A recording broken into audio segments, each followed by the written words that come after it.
My name's Catherine Mackenzie and I'm standing in my favourite city, Bendigo.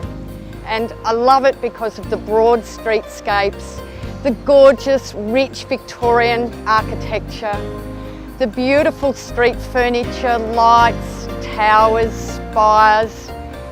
And for a moment you could really believe that you were somewhere in Europe. But no, you're here, right in the heart of Victoria, in one of Victoria's fastest growing regional centres.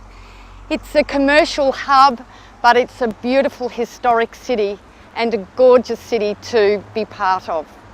Sitting here in the heart of this busy city, it's hard to believe that this was the site of a gently wooded valley with beautiful creek running through it, with cattle grazing and quite a rural scene. Of course, this was prior to the great gold rush here in Bendigo. And once gold was found in this Bendigo Creek, this city was transformed in the period of 20 years. So by 1871, Bendigo was deemed a city in its own right. Roslyn Park became the centre of this emerging city. 60 acres was set apart in the heart of town and became the site of the government camp. And the upper part, which is today the QEO, was where they grazed their animals.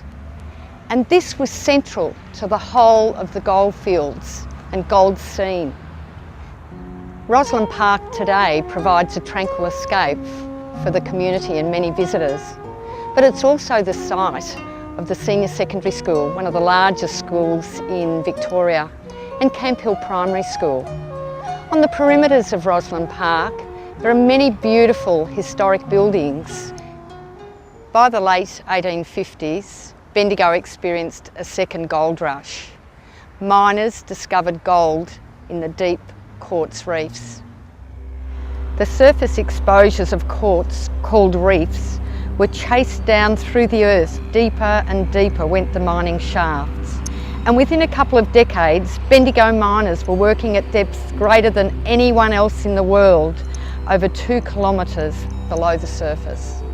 Bendigo's underground gold resource turned out to be a giant in world terms, yielding 22 million ounces of gold in a little more than a century. It was the richest of its kind in the world.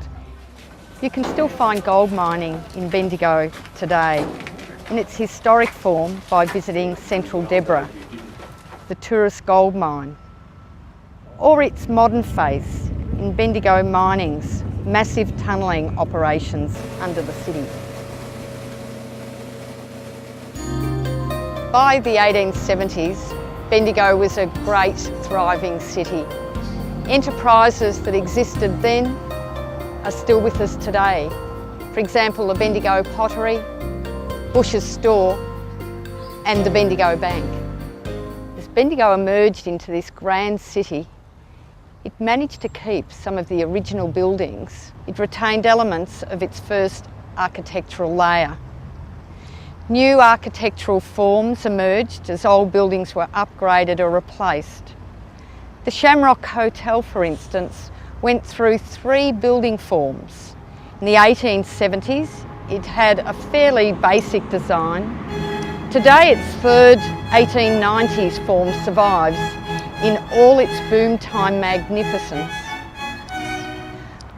Likewise, the Bendigo Town Hall, a brick building in the 1870s, became a palace in the 1890s, outside and inside.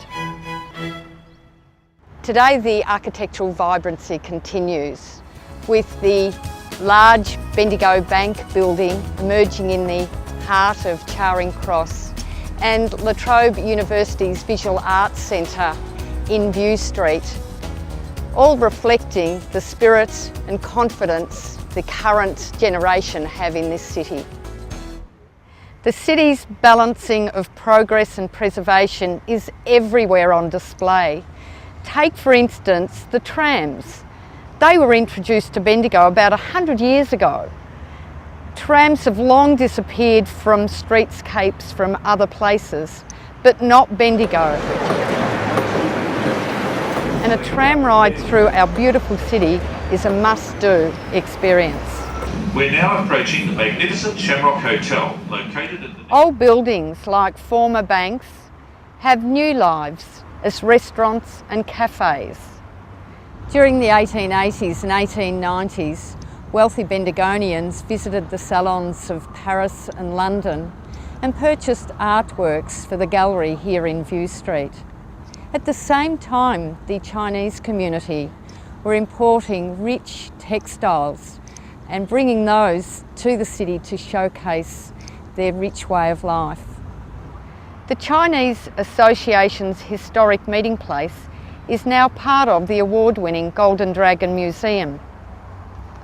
View Street is now consolidating as the city's cultural hub with its art gallery and performing arts centre. Bendigo Art Gallery is now recognised as one of Australia's foremost regional galleries and features artwork from some of Australia's most celebrated and contemporary artists. So you may understand why I love this view from Charing Cross. It reflects the richness and grandeur of this beautiful city.